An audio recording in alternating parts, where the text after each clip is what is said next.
To Jones again. Big hole, and Matt Jones trying to grab the sideline. And a foot race to the 20. And he'll carry it inside the Guardians' red zone. Andrew Soro with the shove out of bounds.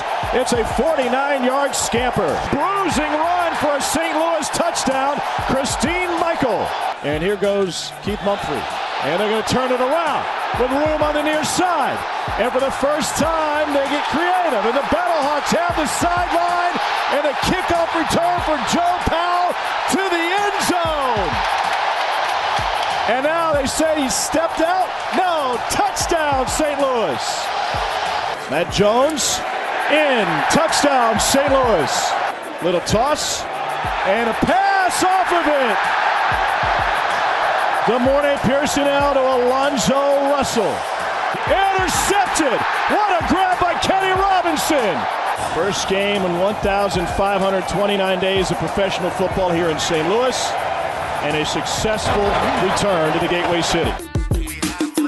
Welcome to St. Louis. What's going on, football fans? This is the XFL show. This is a recap of the BattleHawks' 29-9 victory over the New York Guardians. This is a day that was 1,529 days in the making. This is Bryant. And this is a toasted ravioli named Alan. Not yet. After. Can we get some toasted raviolis We are to hungry. celebrate this beautiful football day? What a day. Almost 30,000 people at the Battle Dome. I mean, a beautiful, beautiful homecoming for pro football to St. Louis, and it absolutely delivered in terms of the atmosphere, the vibe. The game was pretty much a blowout, never was close, and we need to get into that. It was close at kickoff. It was at kickoff. It was, but the game gave us a lot to talk about, too, as it pertains to both of these teams moving forward in the XFL. A lot to be taken out from this game after we get into it here in a little bit, Alan. But let's talk about the day as an entirety before we get into the game, because it was a day to remember. We were here in St. Louis. We are still here, live in St. Louis. And we got to spend the entire day with tailgates, with fans all over the place. We met a lot of fans that have been supporting us, the XFL show, for so long. I'm glad to see a lot of these fans happy. The anger towards some guy and the anger towards a team that we won't mention really was said, but I don't think that's what we saw. What we saw was the passion for football in this town. Well, that's just something to project it at, something to push all that angst towards was the guy that no one likes, and the team, the dartboard that we saw, yeah, the dartboard with that guy's face on it. But yeah, the Rams leaving this town wasn't the story. The story was that this is a football town that needs pro football, and you saw it out there today. You had, I would say, I mean, we have to watch it back on TV, but I have to imagine the best atmosphere to watch on television. It had to be, because it was loud in here. It had to be loud on your TV set. It had to look cool with the BattleHawks, Battle. We had Vince texting us. Yeah, we had Vince texting us during so it saying that was awesome. I mean, this was – are you distracted? Well, we got the L.A. game on right now, too. We'll be recapping that later, Brian. Come on. Well, I'm not distracted. It's because there's a lot of fans here still warming what do you call it? They're going through the hallways. The concourse. Concourse. They're exiting the Battle Dome. Roaming the concourse is what I meant. They don't want this day to end, and I don't blame them. It was a great day for them.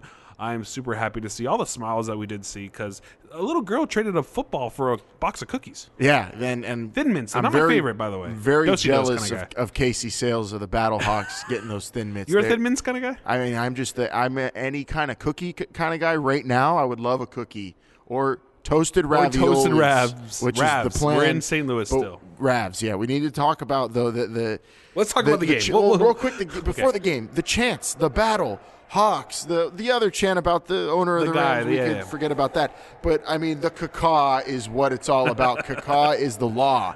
And not only do we hear fans doing it, the PA guy was playing some sound effects, and the players are all about caca. Those were in-house interviews that won't be on TV, but I think all of them. Marquise King, we saw Damian Washington at the end of the game.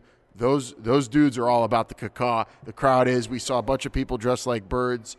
It is so unique. A lot of people think it's silly. Some people think it's stupid, but I think we all can agree it's unique and awesome. And it's here to stay. It's here to stay.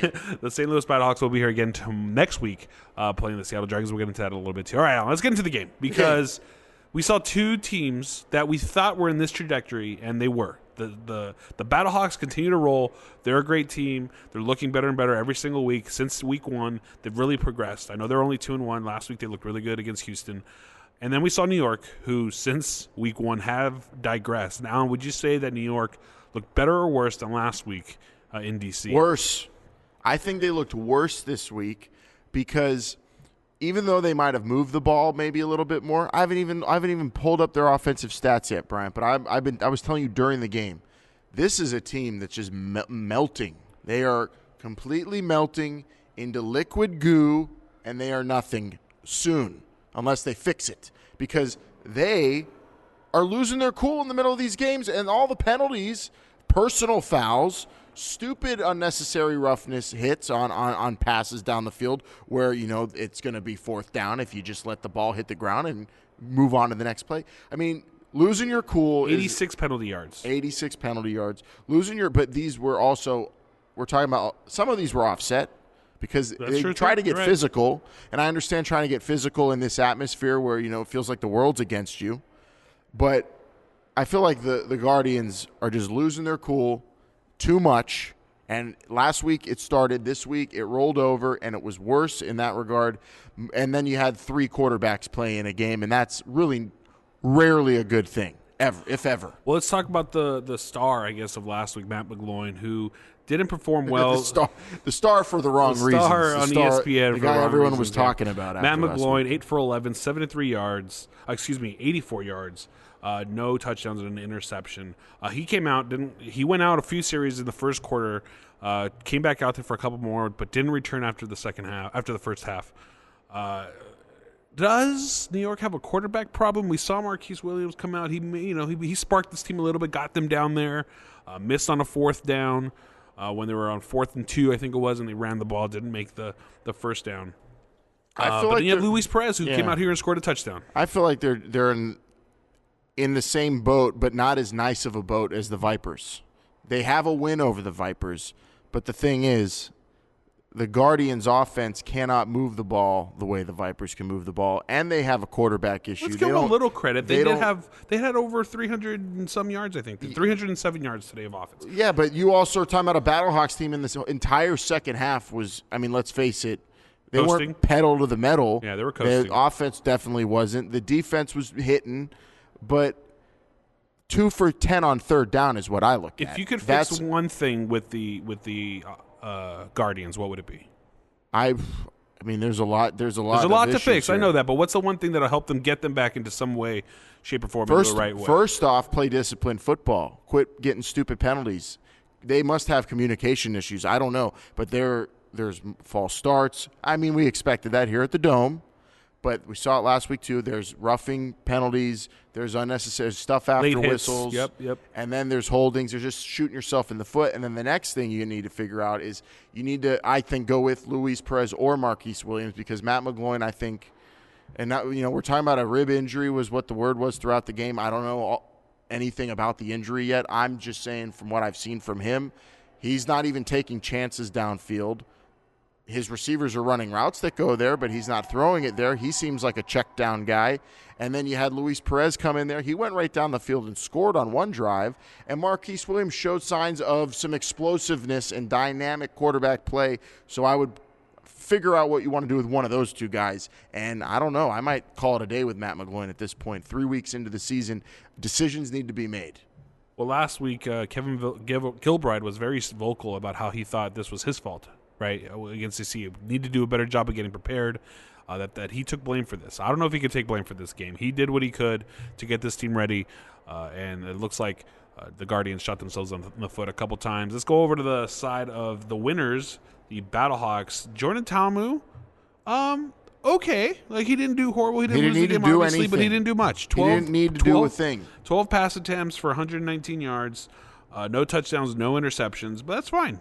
12 completions, excuse me. Vince is going to say to us, he's going to say, "Oh, that's a gadget offense. That won't win games. It just won a big game. It's going to win more games because when your quarterback doesn't have to do much, I'm a fan of that. When you have Matt Jones, tearing it up with big long runs, a 47-yarder, again a big game, 95 yards, and then you have Kristen Michael who showed up today, pounding, finishing." cleaning up, as he said.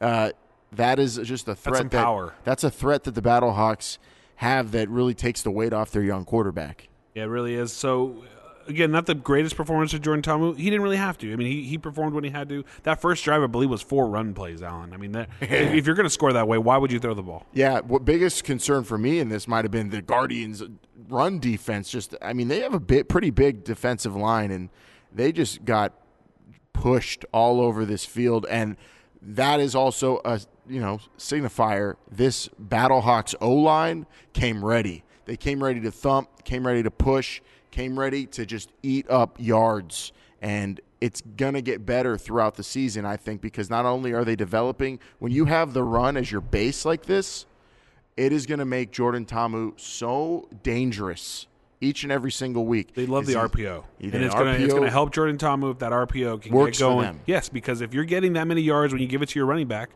what happens when he pulls back? No one's going to be expecting it. And even if they have to abandon that, say in a shootout one day with the Roughnecks, if they ever play him again. Oh. Jordan Ta'amu, I think, is showing that he's on third downs, he could step back, sit in the pocket, and find an open guy too. They were 50% on third down today, and Jordan Ta'amu was throwing some of those, and I thought he was just a very smart quarterback today. Talk about the youngest quarterback in the league. But the BattleHawks offensive line, I think, were the stars of the show, and their defensive line. They just won Battle of the Trenches totally, outright, dominated the Guardians today. Well, let's talk about something that happened for the first time for the BattleHawks, and that was a conversion. Oh, a conversion for the first time after a touchdown. The kickoff. We had 2 firsts. We'll do that one too, I guess. But we'll start with the conversion. BattleHawks finally getting into the end zone on those conversions. It was a 2-point try, double forward pass.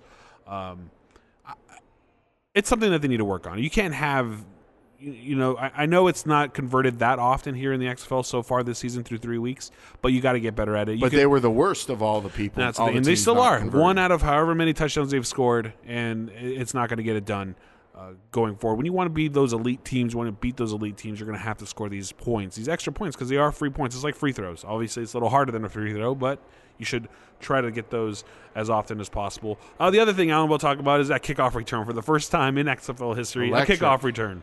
That was a reverse, a little trickeration there. I love that. We saw that. Tampa Bay, I think, kind of do it. We saw them fake the reverse and have a keeper. Couple times, yep.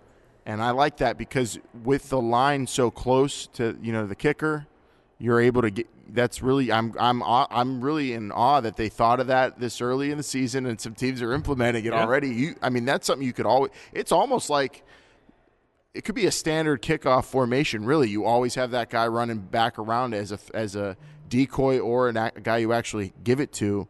I want to see more of that, but that was just. It was so close to him not getting in, Powell. He barely squeaked in there, but that was some hustle, and that was a great play. Very fun to watch too. And the kickoffs have been a lot of fun, right? Yeah. That's kind of something that you look forward to every single time. When someone breaks one through, it's going to be spectacular. Yeah. That was spectacular. That was spectacular. I can't wait till someone breaks one through on their own without actually having to do the reverse. That's going to be great too. We're still waiting for that punt return as well. There was also a controversial play call by the BattleHawks on that 4th and 2 or something like that on their own 40 or the opponent's 45. Yeah, a lot of rules still need to get for the charting. The chart says to go for it on a 4th and under 3, and they ended up punting, and it was a net of like 12 yards because it was a touchback. 7. Oh my God! So 7. It goes into the end zone for a touchback. Rethink that because maybe against a team like the Guardians, a team that is really I don't want to go into hyperbole because it is only week 3 and it's 2 bad weeks, very bad. 1 and 2, but it's not disarray. But it's a team that is just you could see was coming unglued emotionally during that with some of their players' antics, getting mad and getting a little too physical. And I think that's the signs of a football team that's just not right. Something has to happen. And Gilbride said that last week. You could go one of 2 ways. It seems like they're forking to that way you don't want to go after a loss like they had last week in D.C. The Guardians have some things to clean up. The BattleHawks, I love it because it's make you do your Who Made Bryant Look Good award. They're making me, I feel like, look good because this week I started pumping them up. I feel like they're ascending and they could ascend as high as XFL possible. They look like a team that is going to be contending down the road with everything they have. Playmakers on defense. Kenny Robinson got his first pick of his pro career today. You've got an offensive line that is really looking good, getting Matt Jones all those yards. Kristen Michael cleaning up. You have Jordan Ta'amu, a young, dangerous, and now smart quarterback he's showing as well. The BattleHawks got a lot going for him. Not to mention the best home field atmosphere in the XFL. We could spend our entire podcast talking about our experience here in St. Louis and what the we are going to do an entire podcast about our experience here in St. Louis. That's going to drop Monday morning, so check out the feed for that, xfl.com, youtube.com/XFL as well. Let's look forward a little bit for both of these teams. LA is going to be in New York next week. Both games are on Saturday. LA right now is leading DC 6-0, at least on my screen. What do you think New York has to do to make, we've seen LA compete a couple times. What's something that New York can do to help? They're going back home, which is good. They don't have to travel. No That'll bus help. rides, no airplane rides, no alarms in their hotel, hopefully. But what can LA do to completely devastate New York's season? Well, LA come out and play like they are against the defenders early in this game. They are physical and they're efficient on offense. They have Josh Johnson. That's a team also that after a bad start looks like they're moving in the right direction. This is early in the game, but even if LA goes 0-3 and loses this game against DC that we're going to recap a little bit later, I still think LA is going to New York facing a very, very weak opponent. They're like the Guardians are like Deontay Wilder in that seventh round of that fight we watched last night. I don't think anybody's throwing in the towel. They are wobbly-legged. I hope no one throws in the towel for them, but they are wobbly-legged, and L.A. could come in with a KO ready next week if New York doesn't get it together, and L.A. is fully capable. Alan, I asked you, what could L.A. do to not be ranked last in our power rankings compared to the Guardians? And there's really not much. I mean, they've already scored 6 points and have a touchdown. So I think the Guardians have a lot to do. They're 1 and 2. If you want a sneak peek at my power rankings, after what we saw from New York, just Guardians because number 9. What we saw, Team 9, I'm still going to have it 9. But what we saw from New York today, from a discipline standpoint, I don't care. They had some completions. They had some okay looks on offense compared to last week. But that was just undisciplined football that really it was a 2-score game with 4 minutes left. That's not bad. Yeah, that's not bad. You had to get a stop, and they weren't able to. That's what the BattleHawks were able to do. They were able to control the game. They couldn't buckle down. And really put this one down. They put their foot on the throats. And on the other side, the BattleHawks need to learn how to go pedal to the metal and close out. They should. Again, the second half was not really 6 points. I mean, 2 field goals. That was not really not necessary, but I understand. That was not indicative of anything we saw in the first half because this game could have been a lot uglier if they brought it like they did. They didn't. I don't know why. Maybe credit to New York for maybe just battling and staying physical, but not being able to punch through. The BattleHawks, I think that issue was just I feel like human nature almost. Well, you know what? The last drive of the game that the BattleHawks had, they ran off about 5 minutes off that clock and got a field goal. When it was time to buckle down, they did. They That's what it's. People procrastinate, man. That's just what they do. Guardians, though, can't afford to do that anymore. No, can't do that. And looking ahead again, Seattle's coming into this dome. Seattle going to get a taste of their own medicine with that crowd being in their ears. St. Louis, can go 3-1 pretty easy. Seattle didn't look great this past week. Seattle hasn't looked good the last few weeks, I think, personally. But St. Louis looking great. Going to be in the Dome again next week. People are going to be cacaing again. There's going to be a lot of music playing. There's going to be a lot of fun. I wish we were here for that one. But St. Louis is bringing it, and I think this team is making a city proud with the football and the quality of football that they're playing. Oh, for sure. Not only is St. Louis getting pro football back, they're getting a fun team to watch back. A team that scores all kinds of ways. We saw it, kick return. Defense making big plays. Offense, huge chunky runs for Matt Jones. Jordan Ta'amu is going to break one loose in this building too one day, and the roof might blow off because they have a lot of good players on this BattleHawks team. They are fun to watch, and so are their fans, and I cannot wait to just for the rest of the season keep an eye on these BattleHawk fans and see what they come up with. The caca is the law. It rules the XFL right now as the number one chant. We've talked a lot about the first fans of a team ever. They take it to heart in St. Louis. Day oneers. They are day oneers, and they are really putting their heart into it. They're putting the creativity into it. I love it as a football fan, but there's always room for improvement from the team to the fans. So get louder, and they need to fill this place to the brim eventually, and they've got 4 more opportunities throughout the season to do that. plus maybe a playoff game. We'll see. Well, hopefully they don't look ahead too much because in Week 5, St. Louis and D.C., and I'm really excited for that game. That's going to be a great one. That's in D.C. Alan, before I get us out of here, anything left for these fans, for these teams? What can we tell them that'll hopefully lead them in either better directions in New York's or in the same direction for Seattle, St. Louis? Quick word of advice then for New York. So, I mean, the Kickoff seems to go a long way for the BattleHawks, so maybe if those Guardians fans can help their team out next week, maybe they could be a source of energy that this team needs. Maybe it's just a tough road trip. We've all been on the road at some point in our lives, right? And you're tired and want to go home. Maybe that's all they need is some home cooking.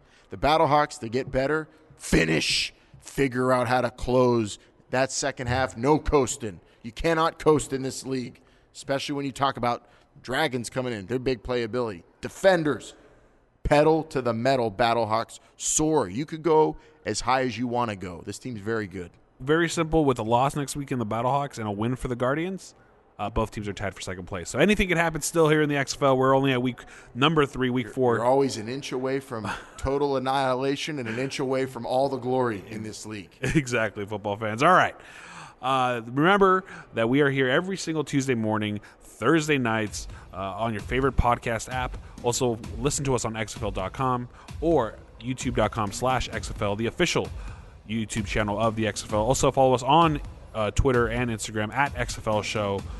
This is the XFL Show. For Alan, I'm Bryant. Remember, they're listening.